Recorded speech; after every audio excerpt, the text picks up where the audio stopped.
மாணவிகள் இருக்காங்க. அவங்களுக்கு வெறும் 48 ரெஸ்ட் ரூம்ஸ் தான் இருக்கு. உங்களுக்கு ஏதாவது பில்டிங் கிடைச்சா சொல்லுங்க, அப்ப நாங்க யோசிக்கிறோம்னு மெத்தன போக்கல பதில் சொல்லி இருக்கிறது. டாக்டர் அம்பேத்கர் சட்ட பல்கலைக்கழக வளாகத்துல மாணவர்கள் 5 மணி நேரமா போராட்டம் நடத்திட்டு இருக்காங்க. மாணவிகள் தங்கும் விடுதியில் வசதிகள் குறைவாக இருப்பதாக கூறி தரமணியில் இருக்கும் டாக்டர் அம்பேத்கர் சட்டக்கல்லூரி மாணவிகள் 7 மணி நேரத்திற்கும் மேலாக உள்ளிருப்பு போராட்டத்தில் ஈடுபட்டுள்ளனர். மாணவர்களுக்கும் காவல்துறையினருக்கும் இடையே வாக்குவாதம் ஏற்பட்ட காணொளியும் இணையத்தில் பரவி வருகிறது. தரமணி வளாகத்தில் சுமார் 450க்கும் மேற்பட்ட மாணவிகளும், சேப்பாக்கம் வளாகத்தில் 100க்கும் மேற்பட்ட மாணவிகளும் தங்கி வரும் நிலையில் சேப்பாக்கத்தில் இருக்கும் கட்டடத்தின் நிலை கேள்விக்குறியாக இருப்பதாக கூறி அவர்களையும் தரமணி வளாகத்தில் முன்னறிவிப்பின்றி தங்க வைத்ததால் தங்களுக்கு போதுமான அளவு கழிவறை வசதிகளோ வேறு அடிப்படை வசதிகளோ இல்லை என்று கூறி மாணவிகள் போராட்டத்தில் இறங்கியுள்ளனர்.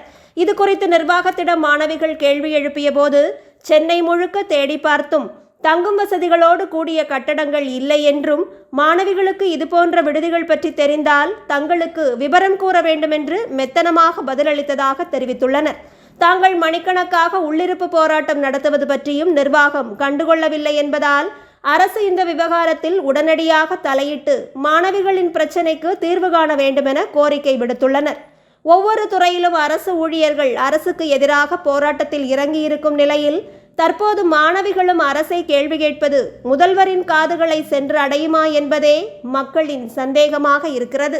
இருக்கக்கூடிய வளாகத்துல கேர்ள்ஸ் ஹாஸ்டலுக்குன்னு 2 பிளாக் இருக்கு. அந்த 2 பிளாக்ல 150 ரூம்ஸ் இருக்கு. அந்த 150 ரூம்ஸ்ல ஒரு ரூமுக்கு 3 பேருன்னு ஏறக்குறைய 450க்கு மேல மாணவிகளை அகாமடேட் பண்ணி வச்சிருக்காங்க. இந்த நிலைமையில சேப்பாக்ல இருக்கக்கூடிய ஹாஸ்டல் பில்டிங்கோட தன்மை கேள்விக்குறியாக இருக்குன்னு சொல்லி அந்த 115 மாணவிகளை எந்த ஒரு முன்னறிவிப்பும் இல்லாம இந்த வளாகத்தில் இருக்கக்கூடிய ஹாஸ்டல்ல அகாமடேட் பண்றாங்க. இப்போ ஏறக்குறைய 600 மாணவிகள் இருக்காங்க. அவங்களுக்கு வெறும் 48 ரெஸ்ட் ரூம்ஸ் தான் இருக்கு. பெண் பிள்ளைகளுக்கு ரெஸ்ட் ரூம்ஸ் எந்த அளவுக்கு முக்கியம்னு நம்ம எல்லாருக்குமே தெரியும். அப்படி இருக்கக்கூடிய நிலைமையில கல்லூரி நிர்வாகம் எந்த ஒரு அக்கறையுமே மாணவர்கள் மேல படாம இப்படி ஒரு முன்னெடுப்பு எடுத்திருக்கிறது கண்டனத்திற்குரியது. மாணவிகள் இது குறித்து கல்லூரி நிர்வாகத்திடம் கேள்வி எழுப்பும் போது டாக்டர் அம்பேத்கர் சட்ட பல்கலைக்கழகத்தினுடைய ரிஜிஸ்ட்ரார் என்ன பதில் சொல்றாரு அப்படின்னா, சென்னை முழுக்க நாங்க தேடி பார்த்தோம், ஒரு பில்டிங் கூட கிடைக்கல. உங்களுக்கு ஏதாவது பில்டிங் கிடைச்சா சொல்லுங்க, அப்ப நாங்க யோசிக்கிறோம்னு மெத்தன போக்கல பதில் சொல்லி இருக்கிறது வன்மையான கண்டனத்திற்குரியது.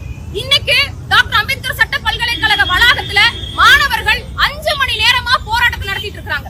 ஆனா இன்ன வரைக்கும்